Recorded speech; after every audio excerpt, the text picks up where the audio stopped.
engines rev, are you listening? It's that time of year again. Happy Honda Days, where you can drive in a Honda wonderland of your own with a great offer on a fun-to-drive new Accord, Civic, CR-V, or HR-V. Hurry into your local Honda dealer and experience the wonder of Happy Honda Days with a great deal on your favorite Honda today. Driving in a Honda wonderland. Contact your local Washington area Honda dealer for a great deal today. See dealer for financing details. Exclude Civic Si and Type R. Come to DSW for the shoes, stay for the fun. Because let's be honest, if shoe shopping isn't fun, are you even doing it right? So go ahead, try something new. Try something different. Good different. Try something that feels like you. You know, the real you. And then definitely brag about it later. Because at DSW, you've got unlimited freedom to play. With sneakers, boots, and everything in between for every style, mood, and occasion, you'll definitely find shoes that get you at prices that get your budget. DSW. Let us surprise you.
Okay, welcome everybody back to the Explaining History podcast. We're coming up to the end of another year, and I like at the end of the year to do a bit of kind of reflective sort of stuff, you know, where we look at, I guess, some of the big things that have happened in 2026 and try to see them through a kind of a historicized kind of filter. I think that the place that we are at now is not only the kind of the tail end of 50 years of progressive decline in the kind of the Anglo-American world. One where decisions taken in the late 70s have finally kind of reverberated. They have finally kind of reached their kind of apogee. And also we're in a moment where all the assumptions of the 20th century are crumbling. And now this happens. This is kind of part and parcel of historical change, and it's going to be a period for, particularly for the British and the Americans, of almost non-stop crisis. I think for at least a decade, if not longer, because the 2025 was a year in which what I think a kind of the historical reset that had been happening perhaps for 2 decades became visible, and that is the historical reset where power shifts back to Asia. And bear in mind, for most of human history, for most of recorded human history anyway, that's where it always was. You know, there had been a half a millennia of European kind of colonization and half a millennia of from the late 15th century onwards of plunder of the Americas and then of Asia and then of Africa. Which has kind of run its course. It unraveled in the 20th century and has begun its kind of terminal decline now.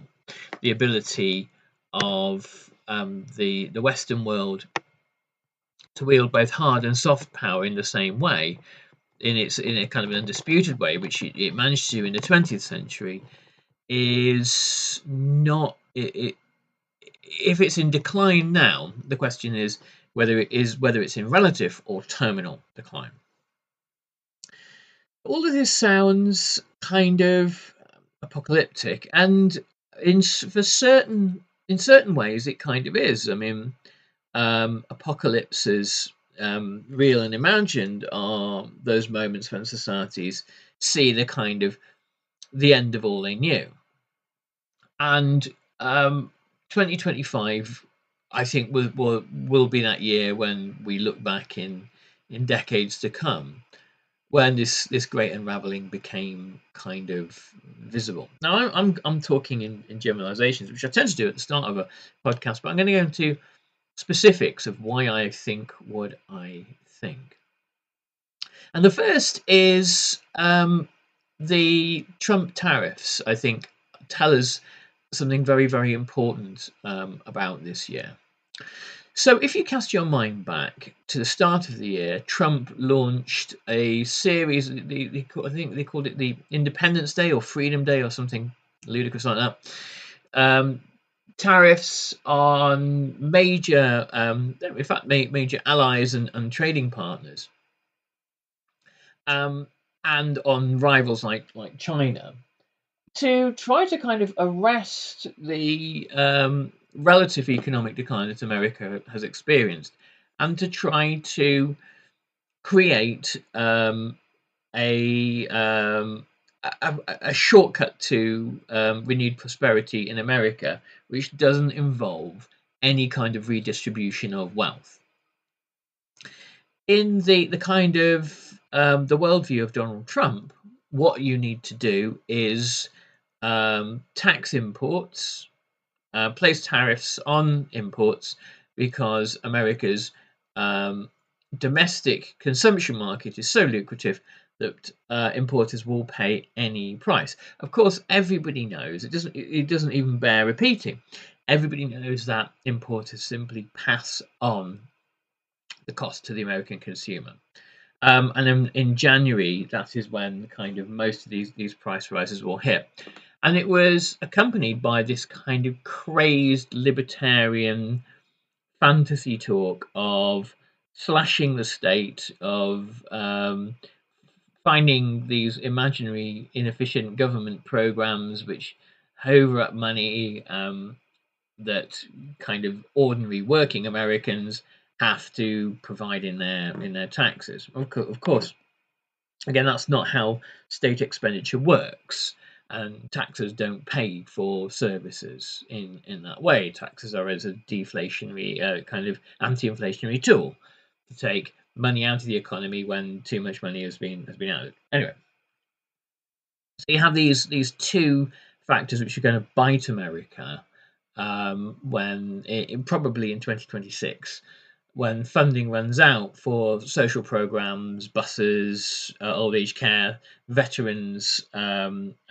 welfare, that kind of thing, along with price rises. Now, this may cause economic hardship, but this is hardly a civilization ending, is it? Well, no, it's not. But what is the creeping threat of de-dollarization.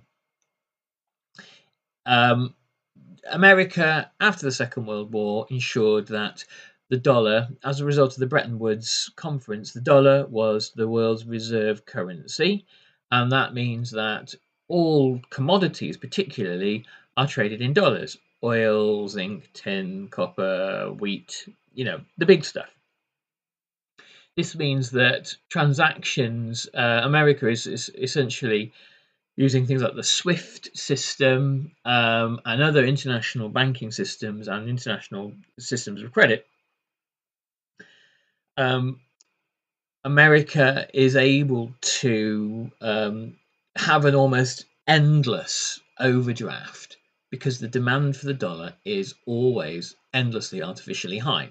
Normally, wherever you're in the world, the demand for your currency is based, or should in theory be based on how many rupees or yen or euros or dollars or shekels or whatever it is that people want to buy, because they either want to go to your country as a tourist and spend money there, or they want to invest in a nice factory or office block in your country because there's a reason to do it. However, if a British company wants to buy Saudi Arabian oil, they have to exchange pounds into dollars. And that always inflates the value of the dollar. It means that people always want to have dollars. And this has a net benefit to the American economy, particularly the financial part of the American economy, which in theory is meant to have knock-on effects into other parts of the economy.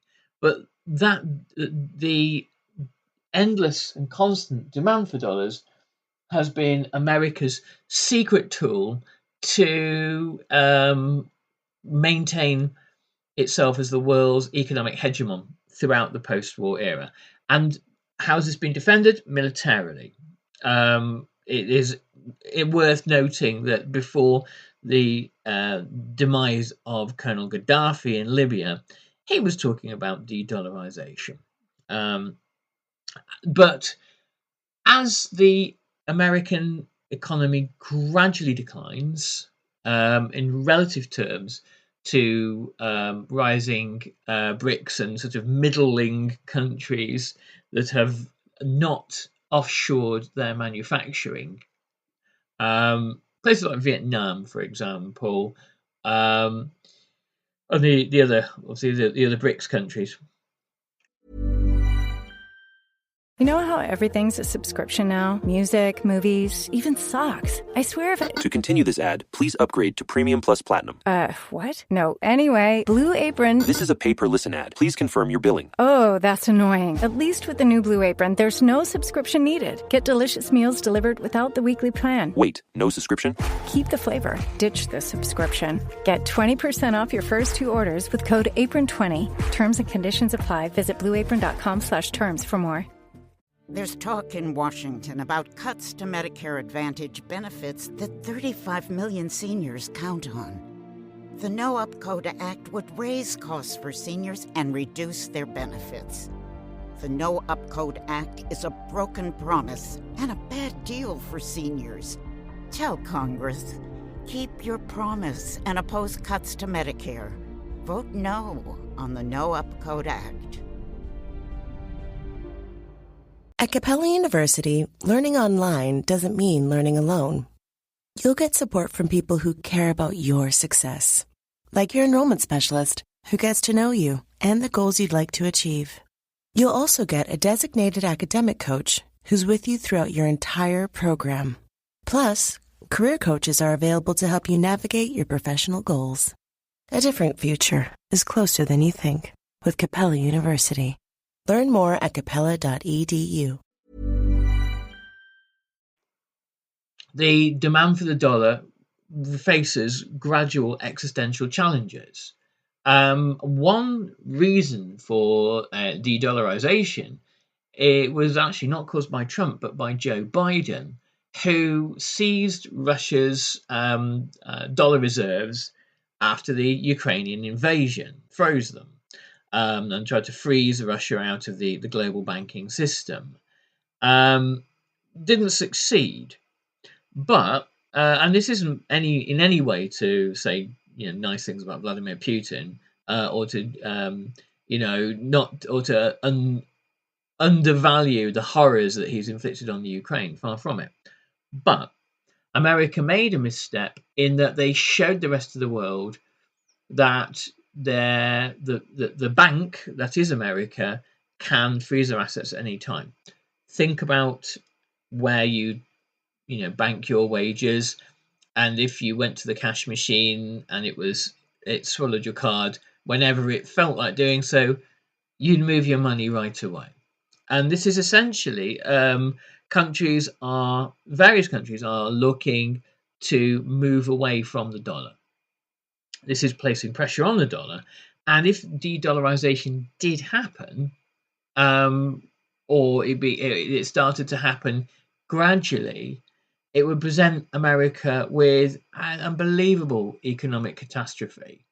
The reason why America can afford an army and a navy and an air force and a state, the size and the power that it has, is because of dollar hegemony.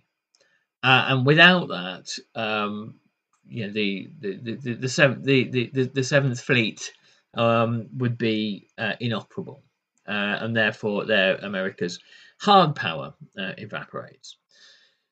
So these are things I think that are perhaps haven't necessarily happened this year, but they are gradually in process. And I think any American president, Trump or not, would view de-dollarization as an existential threat. What they do about that when the de-dollarizers may well be nuclear armed states is a different question altogether. And you might see some extraordinary economic and diplomatic transformations at that point. The other thing that's, I think, really striking about this year and striking about this kind of decline in power is the fact that Trump used the tariffs threat. Now, the tariffs threat is something that most American presidents keep in their back pocket when a country is being particularly annoying or belligerent or not complying with American structured rules of trade. And to be cut out of a US market is no small thing. However, when Trump decided to say, hell with it, let's use these tariffs if we've got them, why aren't we using them? He pressed the red button. He chose the nuclear option, and the nuclear option didn't work.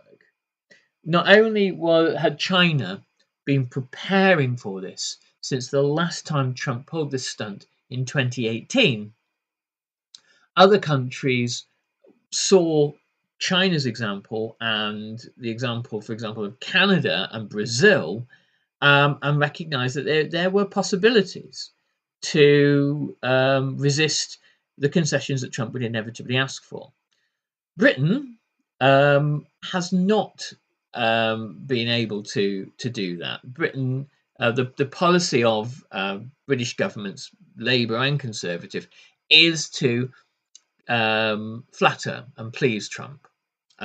They think they understand him. They think they know, well, here is this kind of flamboyant narcissist who can be charmed by a meeting with the royal family and be ferried around London in this kind of embarrassing manner in a gold carriage.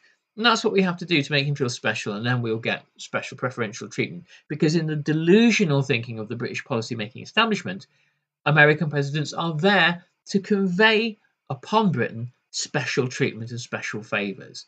And this has never been the case.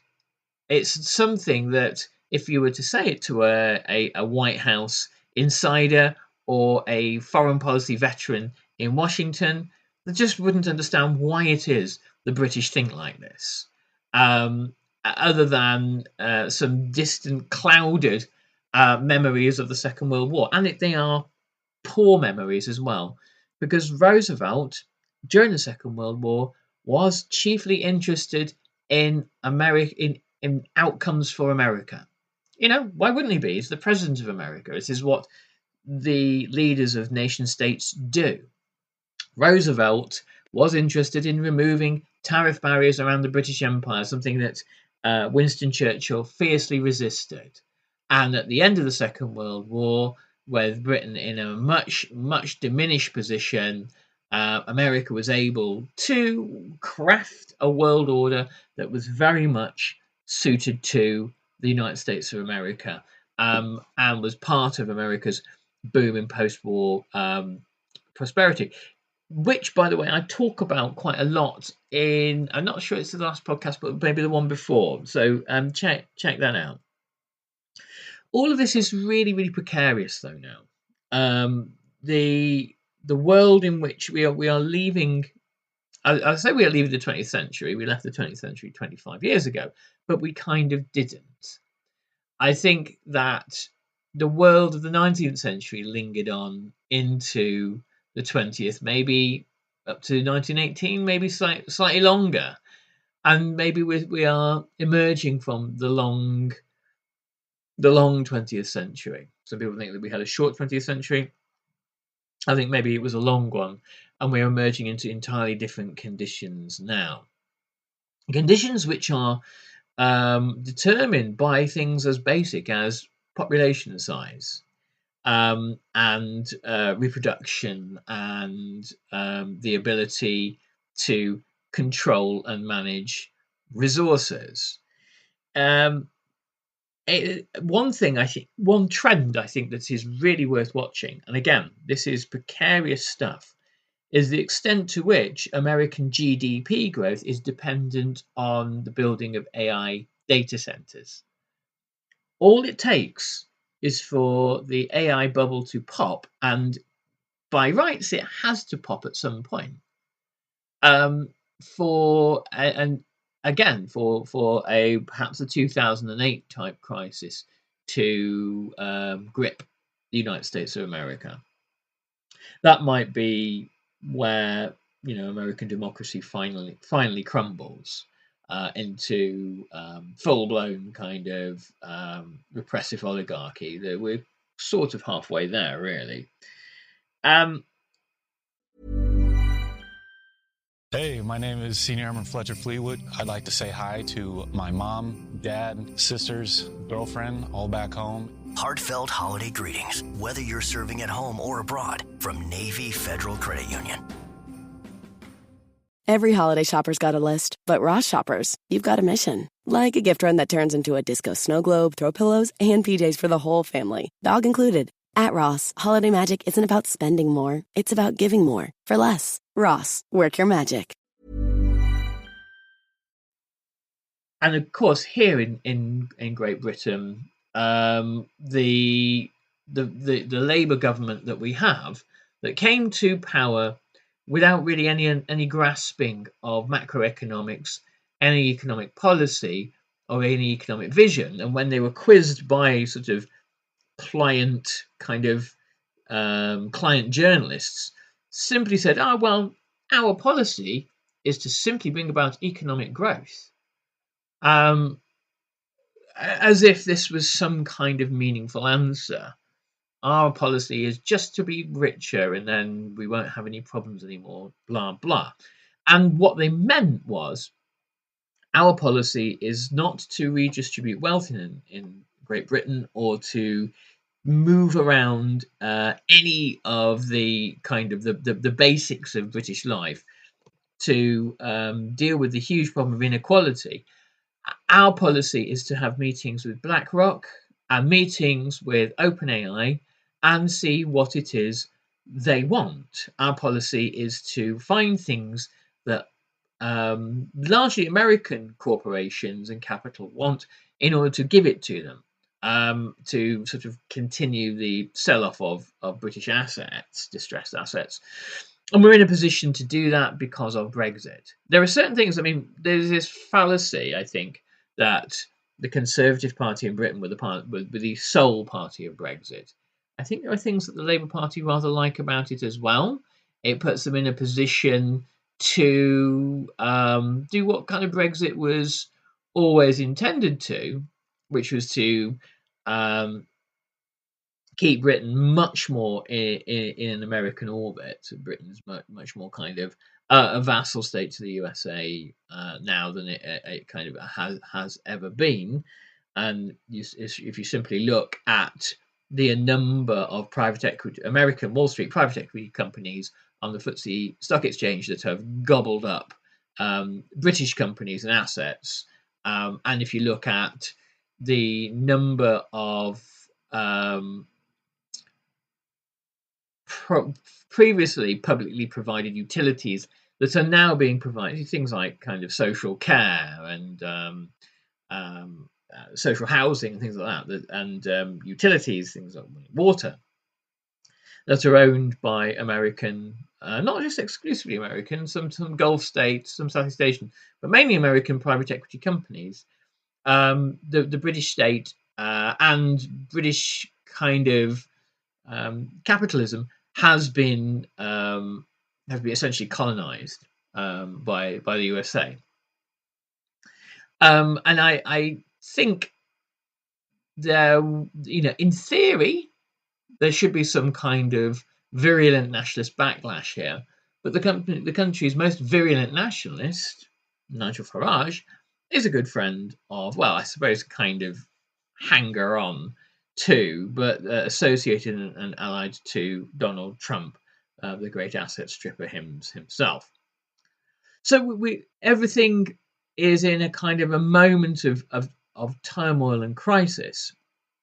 And I think that threats to attack Venezuela, which seem alarmingly more credible right now than I give them credence for, and more advanced, are part of that basic calculation on Trump that what you need to do to secure the continuance of your society is to seize resources before either they can be seized by somebody else, and there is all sorts of paranoid thoughts about Russian or Chinese influence in Venezuela. I think it's more simple than that, or that they can become kind of harnessed by the state in question, arguably, hopefully for more kind of popular use. So people are the wealth of their oil. Though I wouldn't hold my breath on that one either.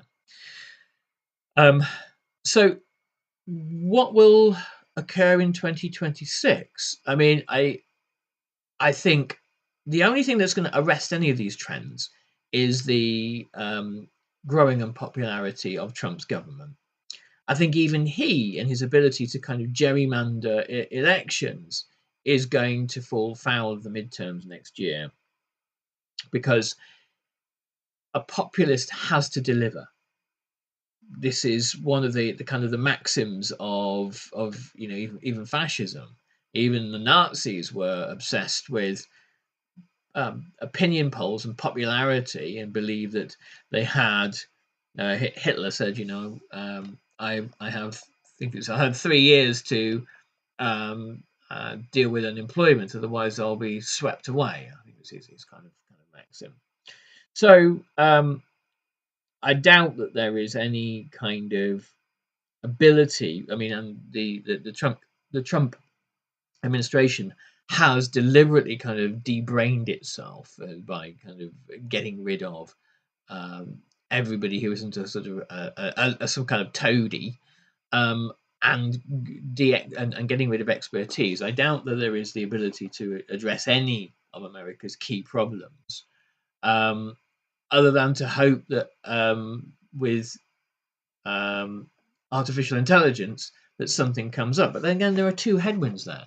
The first is that China is arguably ahead in the AI race, and able to give open source AI to the rest of the world. So that kills potential export markets. And also, the AI devours value. AI will increase unemployment. AI will put people out of work. And I don't think that we're going to see this kind of post-work utopia emerge, not anytime this side of some sort of revolution. I mean, that would be nice for sure, but I think that what AI will be the means by which wealth is concentrated in ever tighter hands, and it's a kind of a way of sucking value upwards. So it's what AI is, and under conditions of hypercapitalism, is just a continuation and an extension of current trends. So let's see what this holds. And in other little episodes I'm going to do between now and Christmas, I'm going to try to look at other parts of the world, China, the Middle East, and talk about the year there and look at, again, maybe what 2026 holds. Later today, I'm going to be talking about the fall of the Ottoman Empire. So, take good care, everyone. It's been a great year, and I've particularly loved all the people that have written into me just for chats, because that's what I'm here for. Take care, everyone. All the best. Bye-bye.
The holidays are about giving something truly special.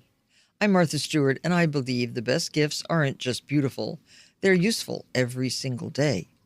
Lennox has brought timeless beauty and lasting quality to our tables for generations, and their Lennox Spice Village is the perfect holiday gift for someone you love or for yourself. It's more than a spice rack. It's a charming collection of hand-painted houses that turn ordinary spices into extraordinary experiences. Imagine cinnamon from a tiny Victorian cottage, or oregano from a pastel townhouse. Suddenly, a simple meal becomes a moment to savor. Because spices can be more than ingredients. They can inspire memories, warmth, and joy all year long. Give a gift that lasts beyond the holidays. Discover the collection at lennox.com/spicevillage. Thank you for listening to this episode of Explaining History. This podcast is an independent production, and it's listener support that keeps these conversations going week after week. If you find value in the show and want to help cover the costs of research and production, please consider making a contribution. You can join our community on Patreon or make a one-off donation. Just follow the links in the show notes for this episode. Every bit of support is truly appreciated.